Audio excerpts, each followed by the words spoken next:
introduce our distinguished speakers. Firstly, Dr. Venu Prabaker. Dr. Prabaker is a visionary physician, educator, and an entrepreneur who has spent the last 35 years at the forefront of aggressive preventative care. As we all know, a top doc in San Diego for the nearly a decade, his career spans leadership as the chairman of internal medicine at Sharp Grossmont Hospital and a faculty position at over 18 prestigious universities, including Stanford and UCSD. Beyond his clinical career, Dr. Venu Prabaker is a prolific entrepreneur, having founded multiple healthcare groups and pioneered one of the nation's first Windows-based EHR systems.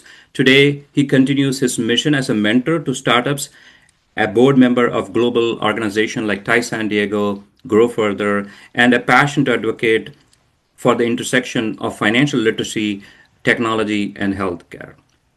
Dr. Prabaker, welcome to the show. I had Thank you. the pleasure of knowing Dr. Prabaker for the last 2 years. Beyond all his great accomplishments, he's an amazing human being, an individual who believes in giving it back to the community. So it's my pleasure, Dr. Prabaker, to have you on the show today, and welcome. And our second speaker, Dr. Peter Kelly. Peter is the founder and executive director of Grow Further, an economist by training with a PhD from University of California, Berkeley. Peter has dedicated his career to finding market-based and innovative solutions to global food insecurity. Now, before founding Grow Further, he conducted extensive research on agriculture technology adoption and food policy.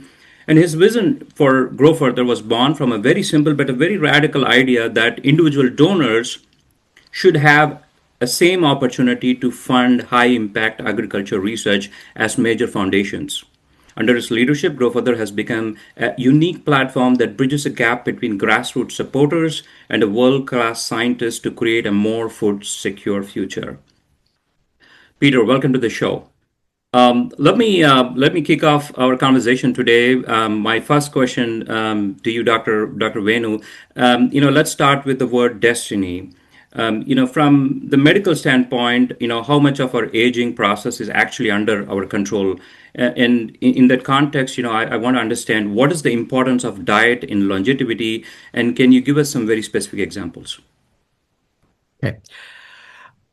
Welcome everyone.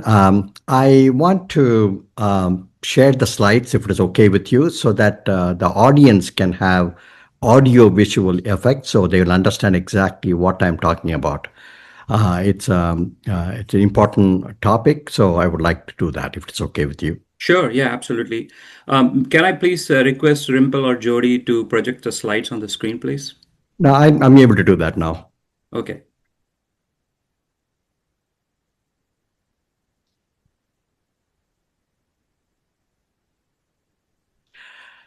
Is everyone able to see Yes. the slides? Yes. Okay. So,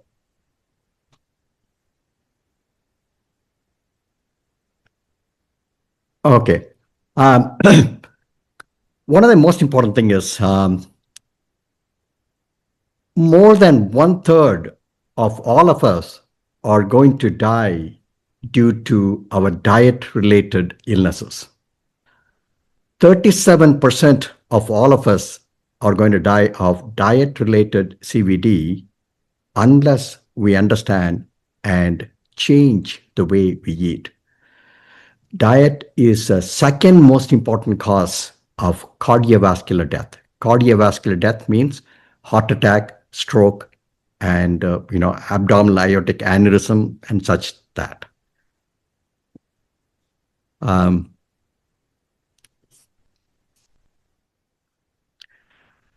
As you see here, diet-related risks, 80% of them are heart attack and stroke.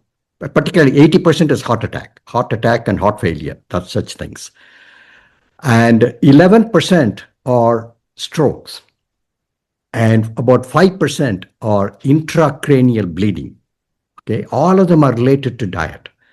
So it's extremely important. There is also some other things like cardiomyopathy, abdominal aortic aneurysm. So all of them that can rupture and people can die instantly. All these things are related to diet. I've given you synopsis of how important the diet is. Okay, so that's what.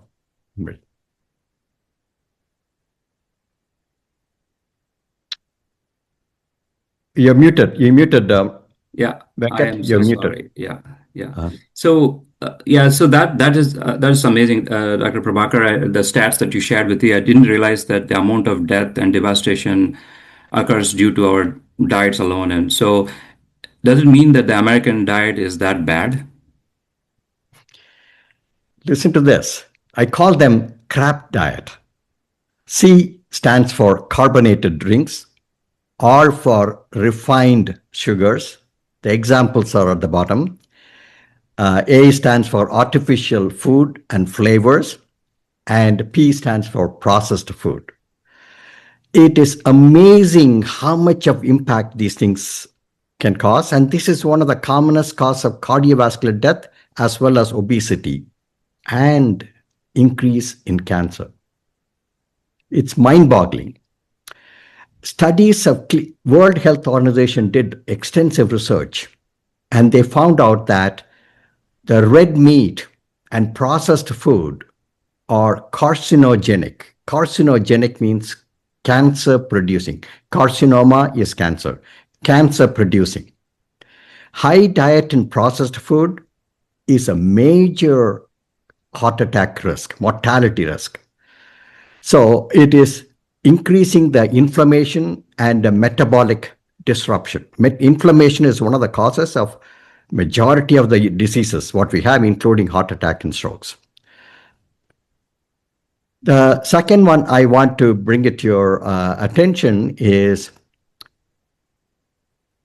the examples are on the left side of the thing. It says of the slide, ice cream, which you love, candies, candy bar, processed baked food, chicken nuggets. You may think the chicken nuggets is protein, right? Chicken, the way they make the chicken nuggets is the muscle, the flesh, as well as the fat, everything they grind to make the chicken nuggets. All of them are saturated fat. They are the one who clogs up the arteries. And fish sticks is because it's a processed food. The amount of bacon, sausage, deli meats, hot dogs, all of them are the culprits. And all the drinks what we buy, okay? In fast food, each diet, or a normal diet allowed is 400 to 500 calories. You go and look at the calories of a large meal, 1,500 calories in one meal, up to 2,000 calories in one meal.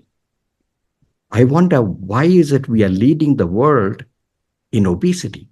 We are number one in the world. 60% of us in America are either overweight, obese, or morbidly obese.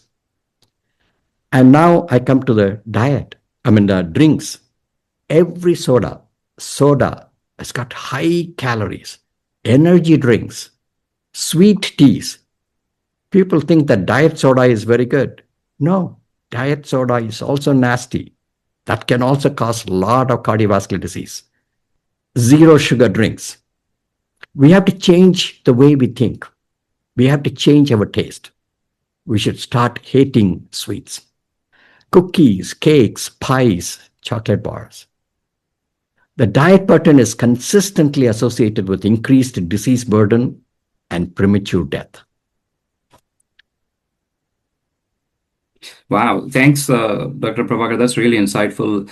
Just to sort of build up on that, what type of food should we be avoiding to support a longer and a healthier life? If you could, provide your opinion on that.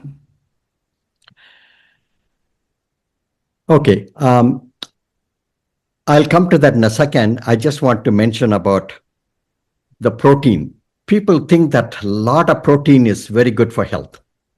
Youngsters, particularly on keto diet, you may recall, everybody is on keto diet. They think that that is a very healthy diet.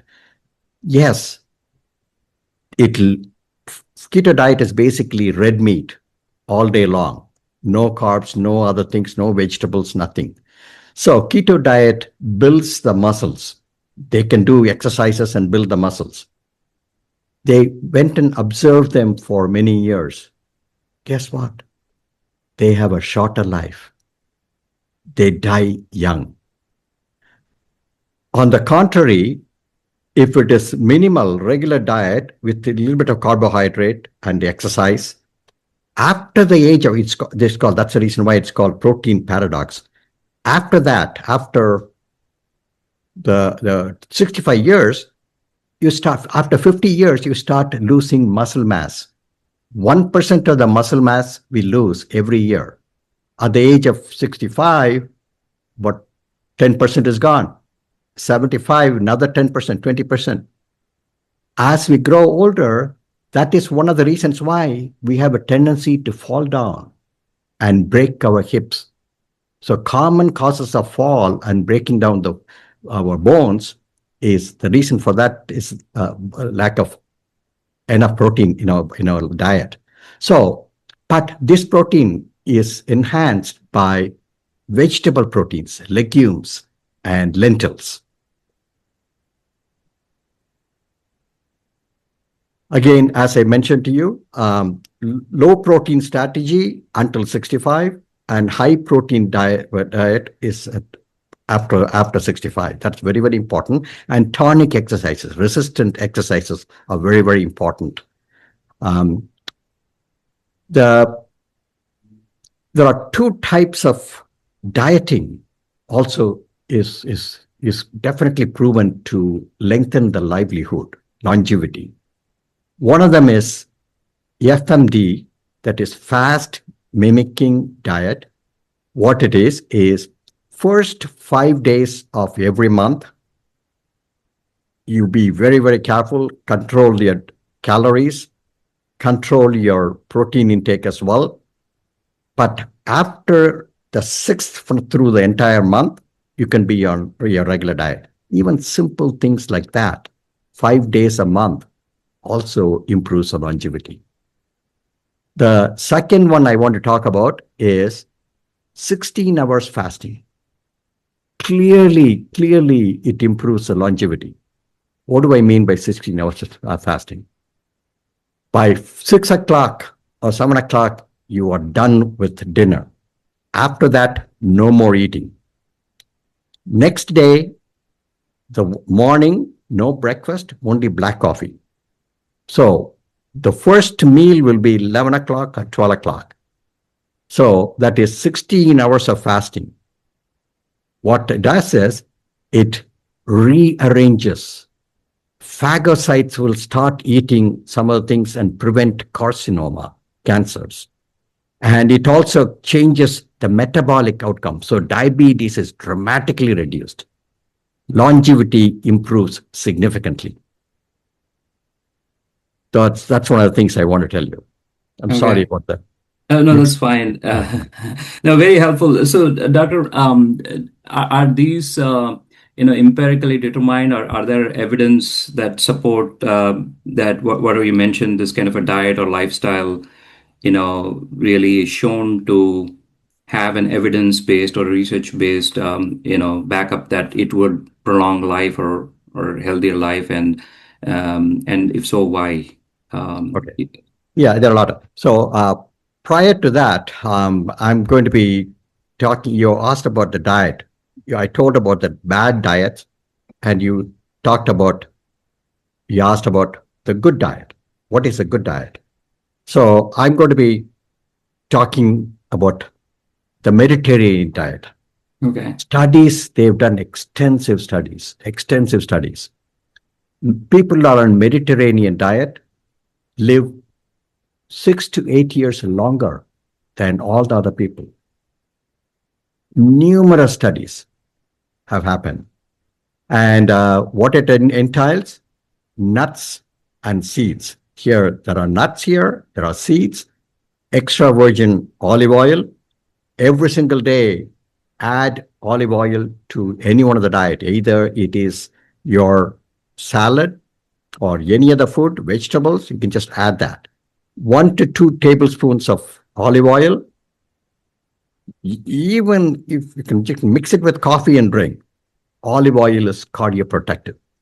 And look at the vegetables. The amount of vegetables, what you consume every single day, 1/3 of your plate must be vegetables. Okay, and the vegetables should be important, that non-protein, like potatoes and all those things we should avoid. This is an example of the plate. Look at that.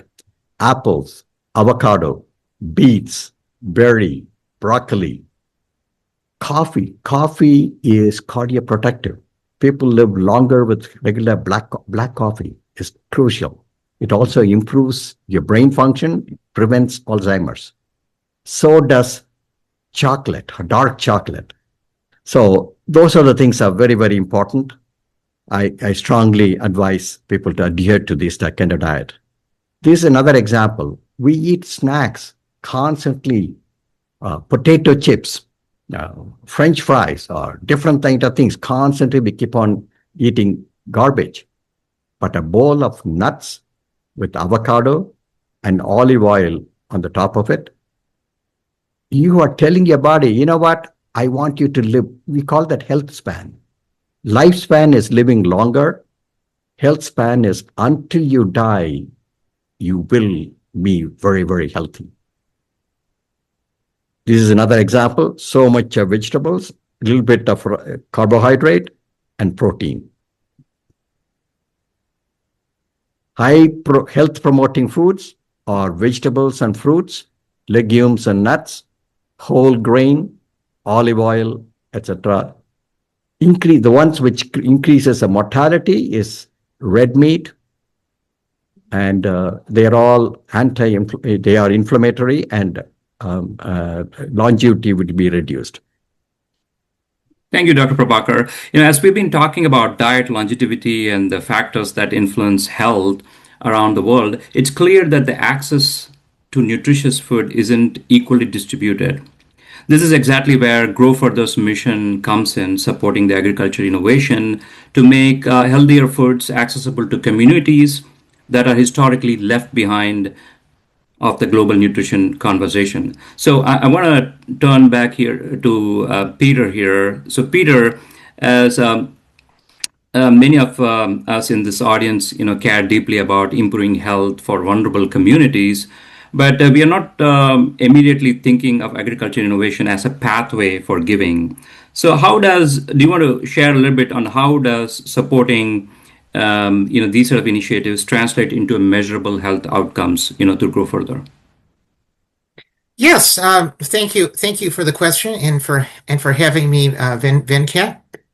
As Dr. Prabaker mentioned, there's a large literature on the links between diet and health in medicine. In the aggregate, nutrition and sanitation has been as important as curative medical care in increasing life expectancies around the world over the last 1 or 2 centuries.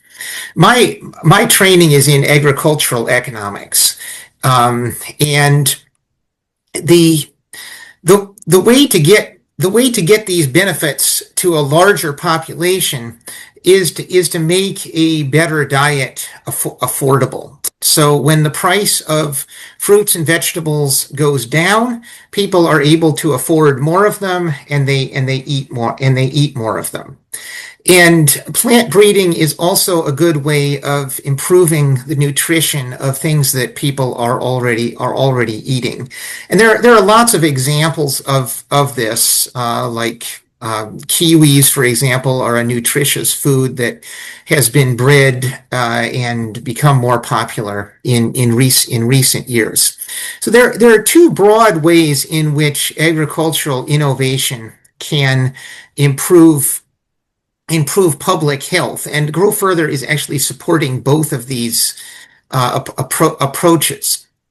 One approach is called biofortification, and that is basically breeding crops to contain more nutrients, the crops that people are already eating. There has been a loss of nutritional value from wild plants to what we're growing today during the process of domestication and of breeding for yields and other things. And also in many plants, higher CO2 levels means you get more carbohydrates and less of everything else in your food. And biofortification is a type of plant breeding that aims to reverse this. An example of this is our work in Zimbabwe, where we have funded the development of two new varieties of pearl millet, which contain more iron and zinc than was previously the case. And this helps kids to get the iron that they need to learn, as opposed to having anemia. So these two commercial varieties that we funded the development of will be commercially available within the next few weeks, and the first planting will be in November. The other major approach to agricultural innovation improving public health is to take foods that are already nutritious and make them more productive or otherwise easier to grow with pest and disease resistance or whatever. There are about 10,000 edible plants, and that's just the plant kingdom. That does not include seaweeds and edible insects and a variety of other organisms that have great potential to improve nutrition. But most of the diet around the world is just four of them: rice, wheat, maize, and soybeans. And those are not the most nutritious of these 10,000 by any means. In India, for example, there are 800 vegetables grown, but the government is only studying 44 of them. And because the others are not being studied, a few of them are being studied in the private sector or in universities, but most of them are not being studied at all. So they have low yields, or they're otherwise not easy to grow, or affordable to buy for someone with low income. So we're working on this approach as well. We have a project that we're funding in Ghana to breed Bambara groundnuts and release the first commercial variety of Bambara groundnut. Bambara groundnut is a type of bean that is nutritious. It's ready for a changing climate. It has a lot of advantages, but it hasn't gotten the kind of research attention that other crops have. There are actually no commercial varieties available. And so the research team that we're supporting is working on the yields, making it easier to grow in a short growing season, cooking time, and a variety of other characteristics to improve the cultivation of this crop. It's basically all around what farmers most want, particularly the women farmers who grow this. So the first step of this process was to ask them what traits were most important, and now the research team is working closely with them to develop crops that are that meet those specifications, and we expect that they will release a variety within about a year or two. Great. Now that's thanks for sharing those success stories. And like you pointed out, a lot of innovation and the budget allocation that has happened is relative to the smallholder farmers that are thriving on those local indigenous species. There's a heavy focus on developing these 6 crops as opposed to all the native origins, the millets that have been significantly neglected. And that's where, I think Grow Further is doing such a tremendous job, not only in terms of, helping support innovation, but also changing the livelihoods of farmers in Africa and potentially in India by providing extra money that they can use it to send their kids to the schools and have a better societal outcome. So thank you, Peter. Now, when you think about biological destiny at population level, how does agriculture innovation become a longevity strategy? And my specific question is like, how does Grow Further decide which research projects to fund to ensure that communities historically that have been left behind out of the global nutrition conversation can access this ageless harvest? Well, we have a very competitive process for choosing projects. And as a minimum criterion, we're looking for research projects that involve farmers throughout the research project. So, for example, this project in Ghana is a participatory plant breeding project that involved did a survey of about 500 women at the outset, and is involving them throughout the research process to make sure that these new seeds, they work on the farm. There are on-farm trials. There's feedback all along in terms of growing and cooking and all that. So everything that we fund involves farmers and is designed to be relevant to farmers, something that they're actually going to use. And then we apply a very competitive criterion around having impact at scale, because we get lots of good ideas, but some of them have a sophisticated strategy for reaching a large population, and others do not. And that whether there's a sophisticated strategy can mean the difference between 100 farmers benefiting from a new technology and 100,000 or even more. So we look for proposals that partner with government agricultural extension services or seed companies that are interested in commercializing the crops. We look for a track record of things like breeding crops that have become standard over a wide area. And we fund fewer than 1% of the expressions of interest that come to us with this being a key criterion, as well as the benefits for nutrition and farmers' livelihoods.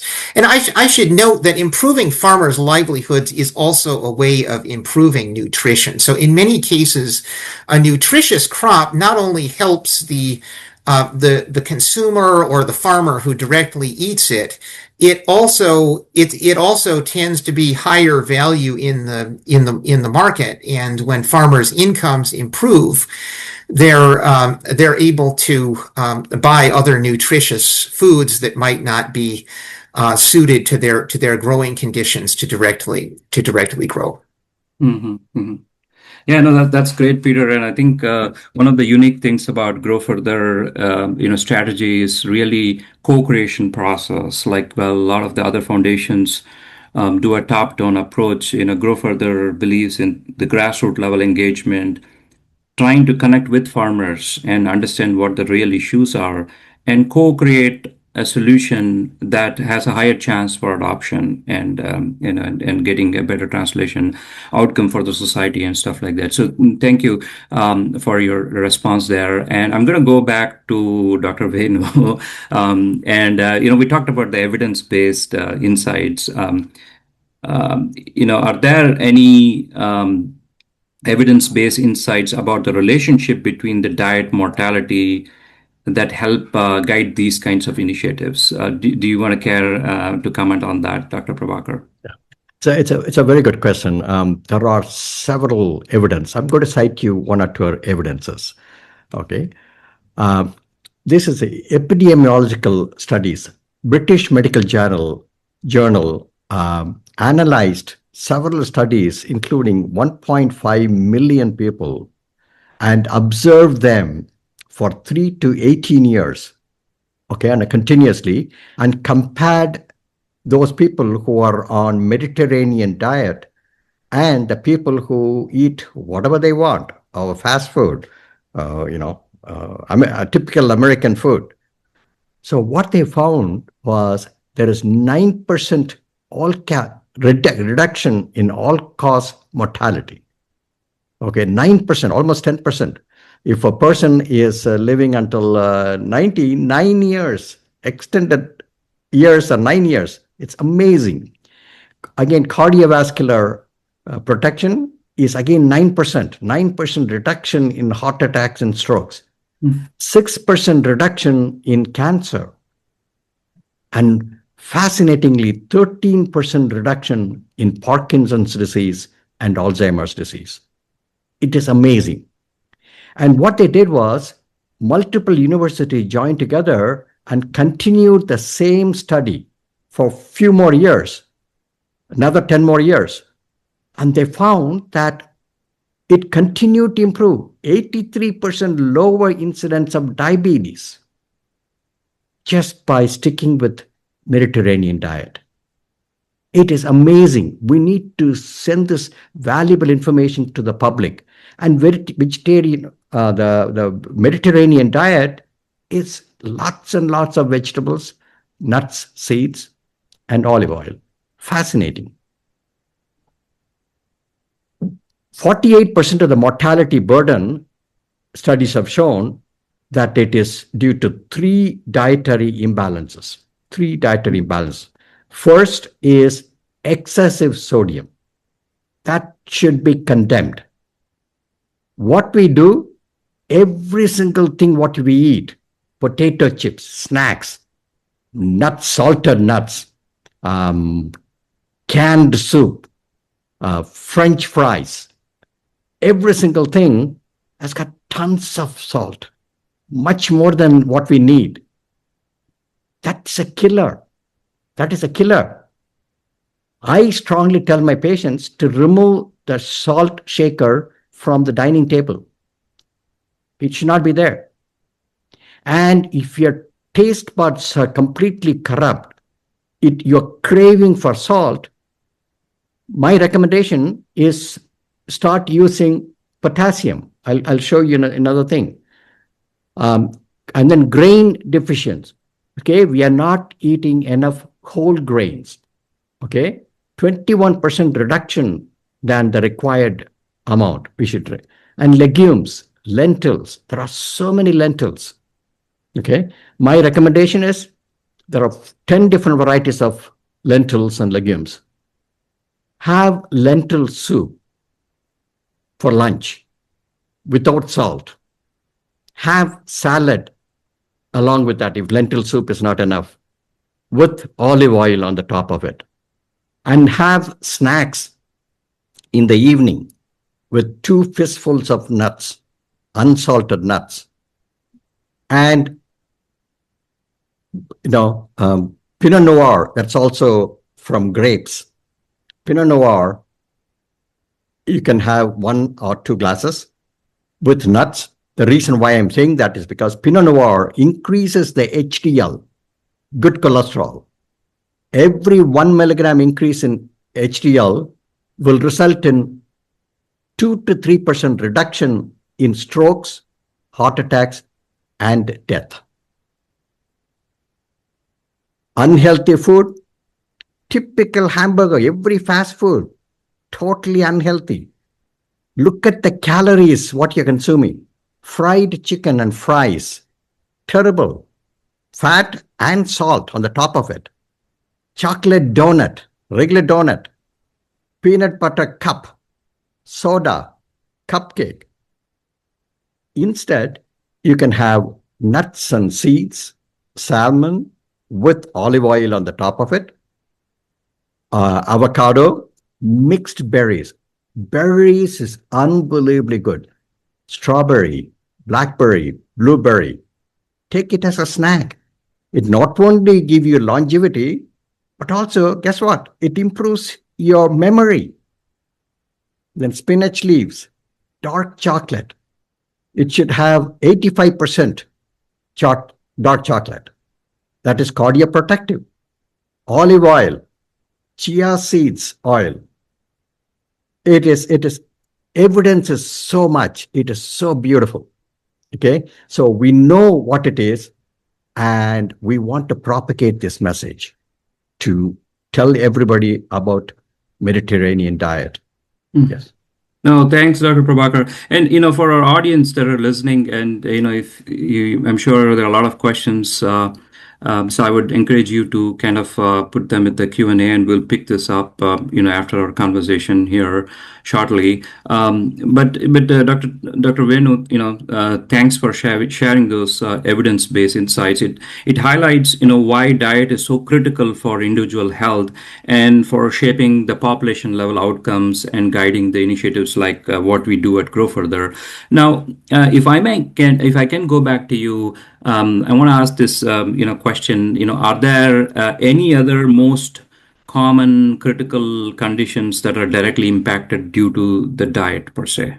Absolutely, absolutely.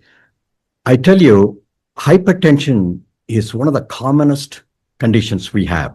50%, staggering statistics. 50% of all of us after the age of 50 will have hypertension. Same way, easy to remember, 60%, over 60% of the patients above the age of 60 will have it. 70, 80% of the people above the age of 80 will have hypertension. It's extremely important. And there is a silent killer. It's a silent killer. You will not have any symptoms.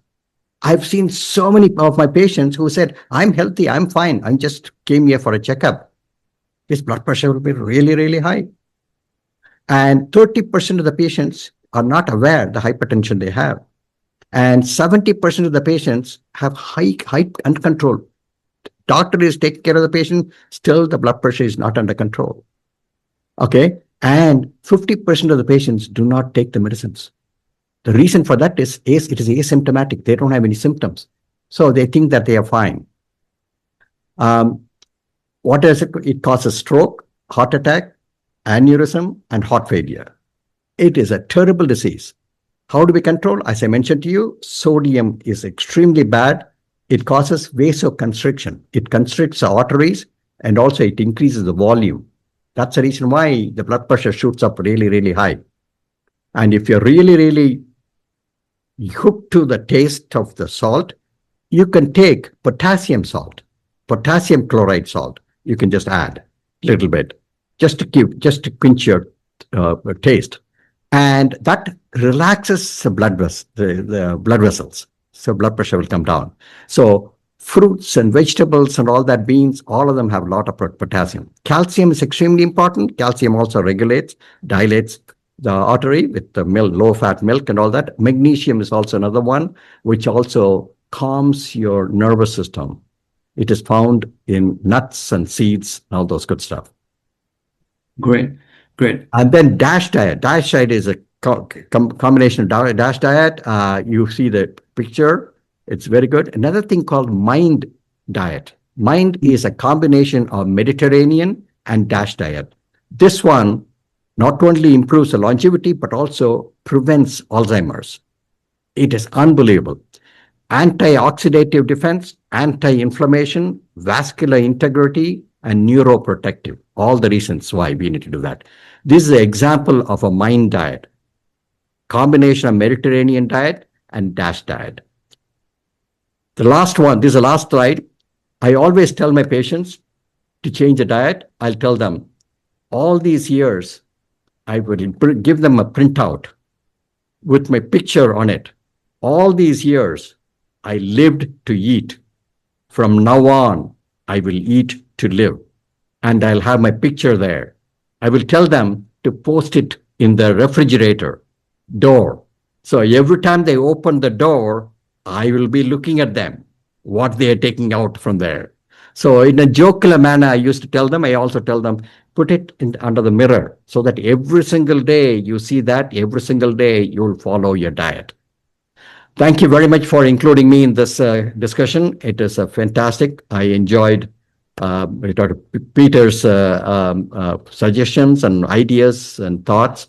I'm so thrilled to be a part of this. Thank you.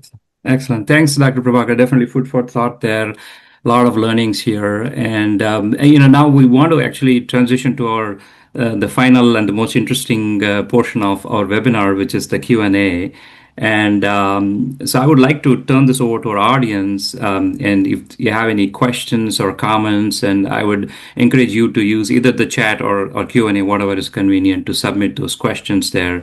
if you haven't already done so. So feel free to submit those questions to our panelists, and so I'll pick it up from there, and then we can have some more conversations. While folks are trying to synthesize and submit their questions. So Dr. Venu, I actually want to go back to the comment that you just made about the black coffee, and you mentioned that black coffee is good for health. Is it just because we like to drink coffee, or is there any scientifically proven evidence, suggesting that black coffee is really good for health? There are over 140 studies in the past 20 years, 15 years about benefits of coffee. Benefits of coffee, what do I mean by coffee? Benefits are only in black coffee. Okay, so the reason for that is two things. There's a substance called phenophytol in black coffee, and if you add milk, it binds a phenophytol. That is the one which gives you all the benefits. Okay, improved cognition, prevents Alzheimer's, make cardiovascular protection, and that's a 1 hour lecture. It's 12 major benefits have been proven benefits. They compare the people who are taking black coffee, the people who refuse to take black coffee, they compared, and for several years, and then they see what had happened to them. It is amazing. And the coffee also has caffeine, which also stimulates the brain. Fascinatingly, there was one study, it shows that during the exams, the students who are drinking black coffee perform much better than the people who do not. It's fascinating. Amazing. So that's you probably have to come back and give us that 1 hour lecture on coffee and the benefits of coffee. I think I see when I think it's a comment. Thank you for the opportunity. There are so many theories floating around good oil to use for everyday cooking. Is olive oil the best, and does sesame or mustard oil are better? Also, is small meals better, or 2 meals a day better? Okay, it's a fantastic question. Again, they've done a lot of studies and comparing all the oils. We want an oil. There are some oil which are good. Good is not enough. Only the olive oil and chia seed oil, both of them have proven evidence that they have cardiovascular protection and improve the longevity. Some of these olive oil, avocado oil, and all those things, they are increasing the maximum benefit. Multiple benefits are from olive oil, and avocado oil gives you some protection, but slightly lesser. So that's one of the reasons why I chose only olive oil. If I'm going to have olive oil, why not we use the best one, which definitely proven to improve? The second question is, that's a fantastic question. Making smaller meals, smaller frequent meals. Studies have shown that absence of any meal for 16 hours, I mentioned to you, 16-hour fasting every single day, excepting black coffee, definitely protects you in multiple ways. Improves the longevity, cardiovascular protection, even cancer protection, because it increases because we are starving, improves the phagocytes. Phagocytes will go and look at all the things, small carcinogens at the time cancer cells. There are 3 trillion cells are in the body. Okay, all of them multiply in different areas. One of them multiply every 20 days, 5 days, 2 months, 3 months, whatever it is, right? So suddenly, so many things are going on. It's only natural that it'll go out of control. It rapidly starts growing, and that's what is cancer. And the phagocytes will find out and gulp it, destroy it. Thanks, Dr. Venu. So there are some questions about whether recordings will be available. Yes, yeah, we'll make the recordings available to all the participants. This next question is for Peter. Peter, can you give a process you use to engage with locals for research process? Yeah, these projects are basically locally driven initiatives. Scientists at typically government research institutes and universities come to us with ideas in support of big goals, and those big goals include nutrition. They also include helping farmers to improve their income, which, as I mentioned, can indirectly improve their nutritional status and health and well-being and so on, and do so all in the context of a changing climate. So we don't have a top-down approach to exactly how to do that. We accept proposals from agronomy to veterinary medicine, and in support of these goals, and have a competitive screening process that primarily engages scientists on the same continent as peer reviewers.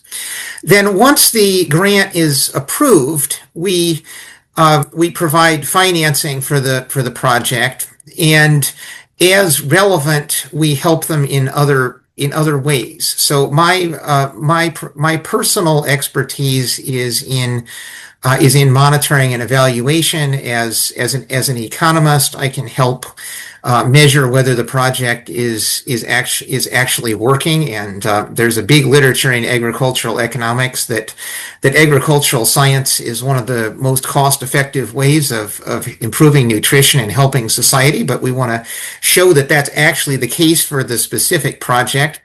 And other team members have experience in marketing and communications. So if a scientist has a great idea, but they're not as good at communicating that to the public, we can help them with that as well. Sometimes we help them on a more technical level, etc. So we engage with the researchers. In some cases, we provide follow-on grants to build on the success of the first grant that we provide.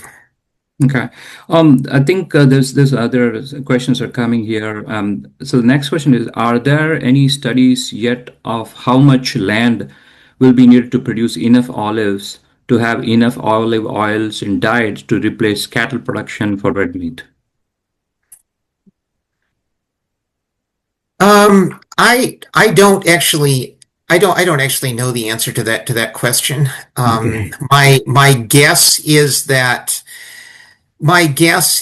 it would take less land to grow olives than it would to raise meat, because generally speaking, the yields of crops and orchards are much higher than the yields of grazing land. So it might require a different type of land to grow olives than to raise cattle, like land that has more water, for instance.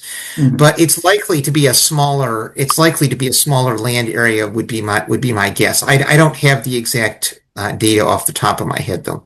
Okay, no, thanks. The other question, I think, so Dr. Minch, you mentioned about olive oil. Here's somebody asking about, what about ghee, which is clarified butter? Okay. Ghee is full of saturated fat. Okay, saturated fat is not good for cardiovascular problem. I have seen articles.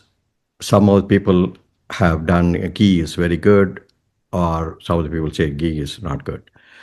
I do not accept anything. I will not talk about anything unless it is evidence-based, informed, intelligent, evidence-based studies which has been published. So in order to get published, you need to undergo a lot of protocols, and you need to prove it to them with controls. 10,000 patients, you do it this way, 10,000 patients, you do it this way, and see what happens to them for 10, 15 years. So it's not the emotional answer. It is evidence-based scientific answer. It has got a lot of fat. Evidence-based studies have not been done. It has got saturated fat. Saturated fat in general is not good for health. Okay. Here's another one. Does weightlifting help keep muscle as we age, or what do exercises do as we age to keep the muscle? Okay. Weightlifting, I would not approve. The reason for that is we don't know how much each one of them is different. We don't know whether you already have a coronary artery disease, blocked arteries. We don't know whether you have high blood pressure. So weightlifting is in a jerk. You take so much weight and do that. It's tremendous strain to the heart. On the contrary, muscle toning exercises, which are simple. You can have some dumbbells and then flex it 25 times. And then on the side, you take it in the side, and then you go up and down 25 times each. So those kind of things must control that. And as far as strengthening muscles of the thighs, which will also prevent fall, is just sit in a chair and stand up, sit down, stand up for 15, 20 times, 25 times without touching the side rails. The chair should not have rails. It should be flat chair. Just stand up and sit down, stand up and sit down with an outstretched arm so that you're not touching anywhere at all. That will strengthen all the muscles there. And there are a lot of muscles, that I don't have time today to talk about. There are 4 types of muscles: flexors, extensor, abductors, and adductors. So I have one of these days I can go to a social meeting. So how to do the exercises for all these muscles to prevent the fall. Sounds good. So the next question, I think this belongs to you, Peter. What gives you the greatest optimism about the future of nutrition, agriculture, innovation, and long-term global health? Well, that's an interesting question. I think if you were to ask most experts in agriculture and food security this question, you would get some sort of technical answer, like I'm optimistic about precision agriculture or artificial intelligence or genomics or vertical farming or slowing population growth or something along those lines. And all of those things are potentially important, but in my opinion, what may be at least as important as any of those technical factors is a more sociological transformation of the way that we fund agricultural research. That right now, agricultural research is funded by the private sector, which is limited in that it prioritizes things that are patentable and in many cases that serve larger scale farmers, and government, which tends to be risk averse. So that leaves a lot of gaps for things that are both high risk and difficult to patent. That there are a few private foundations that work in this area, but relying on private foundations indefinitely is not a great strategy for the future of food security. So Grow Further is working on building a more diversified innovation funding ecosystem, really engaging the rest of society, including people from different professions, members of the diaspora from developing countries, to provide ideas, to volunteer, to donate, to really be part of the future of food security in a way that has not been possible in the past. And we believe that this could really be transformative for in global food security, in the way that having a diversified funding ecosystem in Silicon Valley, where if you can't get funding from a bank, which is typically the case for a technology startup, you can go to a venture capital firm, you can go to angel investors, and that financing ecosystem has over the long term been as important as any specific technology in building the IT industry and making the world what it is today. So that's in the long term, that's what gives me the most optimism, is that we're building a movement here to really diversify the ideas and financing of agricultural innovation for a more food secure future. Okay, great. Thank you, Peter. This one, my gratitude, I think, Dr. Prabakar, this is for you. My gratitude for this informative webinar. Dr. Prabakar, would you advise on how to avoid the negative impacts of heavy metals with respect to neurodegenerative diseases? How to follow the MIND diet when there are so many foods, where so many foods have food safety monitoring, such as heavy metals? Oh, Okay. sorry. Where did I? I think I mixed two questions here. Sorry. Let me repeat the question, which is like how to, one second.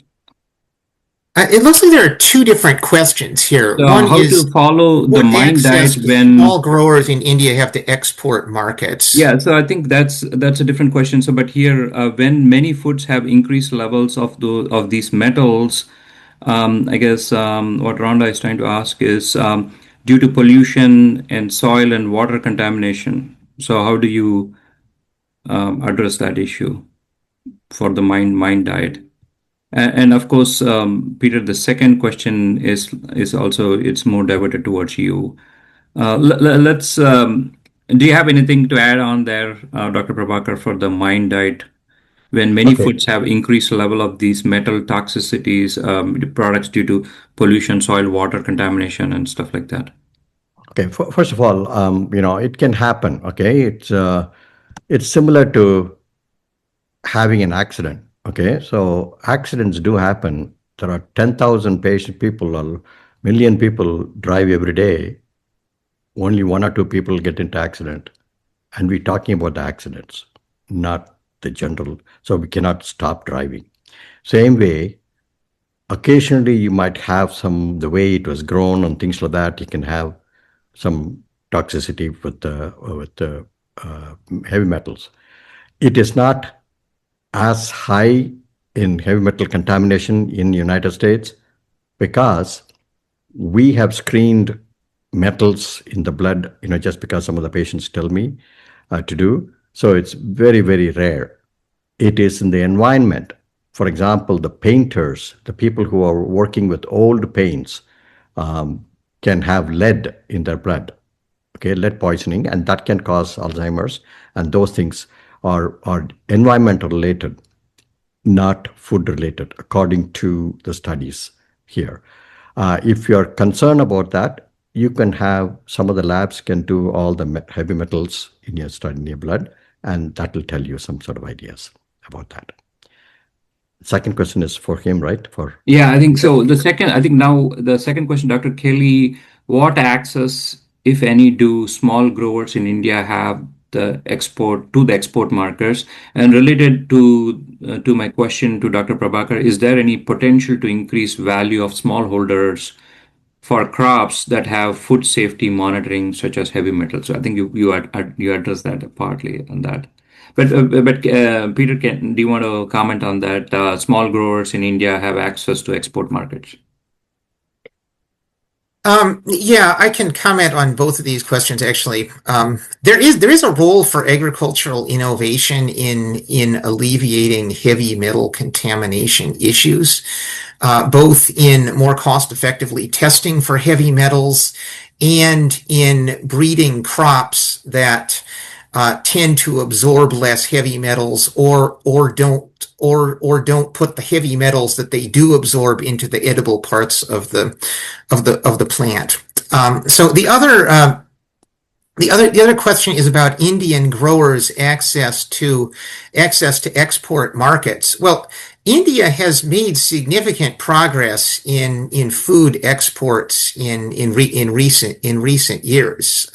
India has improve the productivity of major crops like rice and wheat, such that it's no longer dependent on imports of those crops and is able to export them.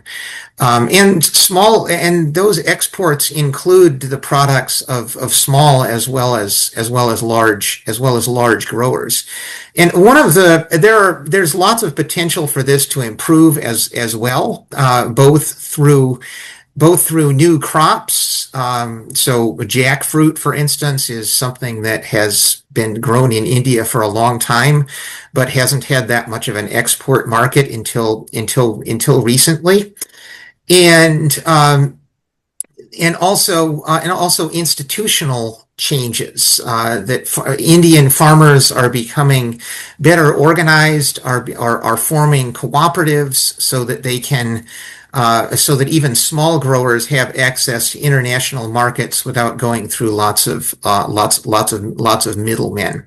And technology can help with that as well, in terms of traceability, access to information about pricing and so on. Yeah, no, that's great. Thanks for mentioning the jackfruit, and it's also well documented evidence on how adding 1 spoon of jackfruit flour into your Indian bread could reduce the glycemic load of that significantly, and prevent blood spikes to happen. And so I think those are some amazing examples. So one question, I think, going back to Dr. Prabhakar, how much hidden stress and anxiety affects overall health? Any large-scale studies done on this one? Definitely. Stress and anxiety definitely has a greater impact on the health. It increases the inflammatory markers. We estimate them like sedimentation rate and highly sensitive CRP. They may be elevated. Inflammation is the first stage. Do you remember I had mentioned about endothelial dysfunction? The inner lining of the art, I think it's like mosaic flooring, right? Mosaic flooring, just inner lining of the arteries is completely protected with the mosaic flooring. And there are some, cement which connects both the mosaic tiles. That area is erupted due to severe stress causing inflammation. And that particular one attracts the cholesterol to get stuck there, and that causes the increased incidence of heart attacks and strokes. Also, anxiety and stress can also cause other inflammatory markers, can cause heart failure, rapid heartbeats. We call that atrial fibrillation. Okay, so all those things are stress related. Stress can cause ulcers, stress can cause blood pressure. It affects multiple organs. So we need to start relaxing with meditation and relaxing techniques. And humor is extremely important. And sleep, 7 to 8 hours of sleep is crucial for longevity. So these are the things I would strongly recommend. Thanks. I think, more questions coming. So any recommendations on food that clean up or reduce microplastics in blood? Unfortunately, no. Again, I give lectures on that. So every single thing what we consume are all associated with plastics. I talked about coffee, right? Coffee pods are made by plastics. Okay. we are neutralizing the beneficial effect of coffee pod. Coffee pod is in plastic. Do not use the plastic coffee pod. There are metal coffee pod available. You just fill it up with powder of black coffee and then you can drink that. I'm just giving an example. And don't heat any food with plastic. So if you buy dinner and lunch packages from the grocery store, they're all in plastic containers. Okay? Transfer that to your plate before you heating it. When you heat it, that gets absorbed into the diet, into the food. So it's extremely, extremely important. I know in our fast life, we just want to get the packages and then heat it and eat it. So it should transfer that into another container and then before you heat it. Yeah, thanks. Thanks for that. Good suggestions. Let me see if there are more questions. Thanks, Peter and team, for this webinar. It's educative, informative, and sets agenda for better nutrition and food safety, as well as the sustainable agriculture, productivity, and efficient outcomes. Thank you. Thank you very much for your comment. And this is a question on collagen-rich food for menopausal women. Collagen-rich food is important for any people getting older. Okay, that strengthen the muscles and cartilages and things like that. So that is in general good for as we grow older. And particular relationship with the menopausal women, I do not know. Okay.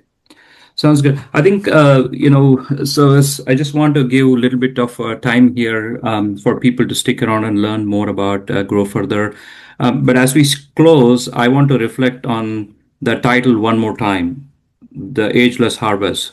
What we have learned today is that longevity isn't a pill, it's a system. It's a system that starts in soil, is refined by innovation, and ends in our own biology. As your host today, I want to emphasize that by supporting Grow Further, you're investing in the biological destiny of the families across the globe. And there are many meaningful ways to engage with our work. And if you'd like to learn more about what we do at Grow Further, please stay with us after this formal program ends, and we'll be glad to share some more information about how you can get involved with Grow Further. So with that, I want to thank, in the interest of time, Dr. Prabaker for an excellent presentation and for some insightful discussion. Dr. Kelly as well for inspiring all of us to think about agricultural charities, in a very unique way. And so, thanks to both of you. And if you have few more minutes, I would encourage you to please remain as Dr. Peter Kelly would highlight some specific success stories of Grow Further projects. And I want to thank everyone for joining today. May your harvest be healthy and your futures be ageless. Thank you so much. With that, I will hand it off to Peter, and to stay back and give some additional information about what we do at Grow Further and how people can get engaged with Grow Further. So over to you, Peter. All right. Well, thank you, Venkat. This has been a really interesting webinar, and thank you, Dr. Prabaker. I've learned a lot from you. As I mentioned, we have several projects going related to nutrition. In Zimbabwe, we're supporting the development of iron-enriched wheat pearl millet. And actually, pearl millet is fairly nutritious to begin with. But this pearl millet that's about to go on the market in a few weeks will be more nutritious and will hopefully be grown on a large scale, as similar crops are in other East and Southern African countries. We also have a project in Ghana that I talked about with the participatory plant breeding of Bambara groundnut. That is also aiming to become standard in northern Ghana, benefiting a large population with protein, iron, and other nutrients, as well as higher incomes once that becomes available in a couple of years.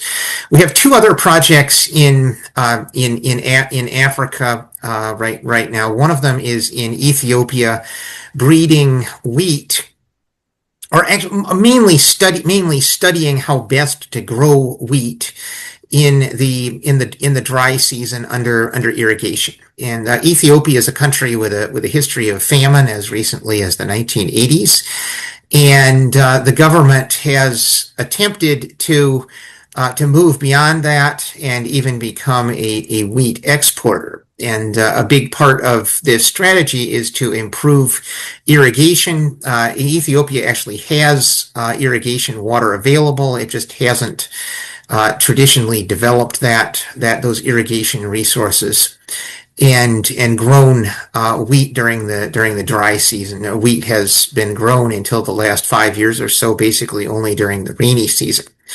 And this dry season wheat cultivation is great, but it hasn't been optimized. And this project basically looks at how best to grow it, how to time the irrigation, how many plants per acre to grow all of that. And it's basically finding that some techniques are 3 times as productive as others. So once we have a few more seasons of data, the researchers will put out a set of recommendations for farmers to help them to help them towards this bigger food security goal of becoming a wheat exporter in the face of climate change and wars around the world and so forth. And then in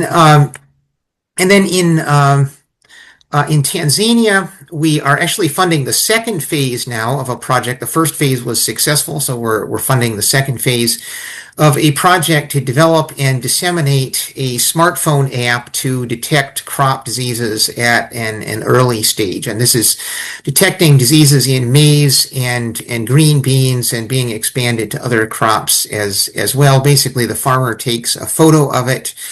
And this is an app that you can download on the Google Play Store, and tens of thousands of farmers have already done so in the first few weeks of its release. The farmer takes a photo of the crop, and a machine learning based system tells you the probability of that it has certain diseases, and if so, what to do about it, how you can save your harvest from a crop failure, and also reduce the use of pesticides. We are looking at several projects in India right now, planning to expand our work into India. Some of the things that we're looking at is AI-based breeding of rice, improving the cultivation of beans for farmers in marginal areas, improving the cultivation of vegetables. And as we get our paperwork in order, because India is a regulated environment, there are certain institutions we can do business with now, others that will require some additional paperwork. As that paperwork falls into place, there will be a large number of additional projects that will become accessible to us. So those are some of the projects that we're looking at right now. There are lots of different ways to get involved with Grow Further. We have donors, we have volunteers from all different backgrounds, from students to retirees, people from and living in different parts of the world have access to presentations from scientists. We have peer reviewers. We have folks who helped with fundraising and marketing. Lots of different ways to lots of different ways to get involved, and getting involved. Even if you're not an expert in food security, is really what we're all about. Yeah. Thanks, Peter. I mean, like as you mentioned, with the India program getting started, and we got a lot of great applications from Gujarat and Maharashtra, Delhi, all over the place. It would be helpful because some of the folks that are here would like to learn a little bit more on the projects that we are prioritizing in India. If suppose we had sufficient amount of resources available to allocate it, what are those crops and what are those projects? Could you please add a few lines on that one?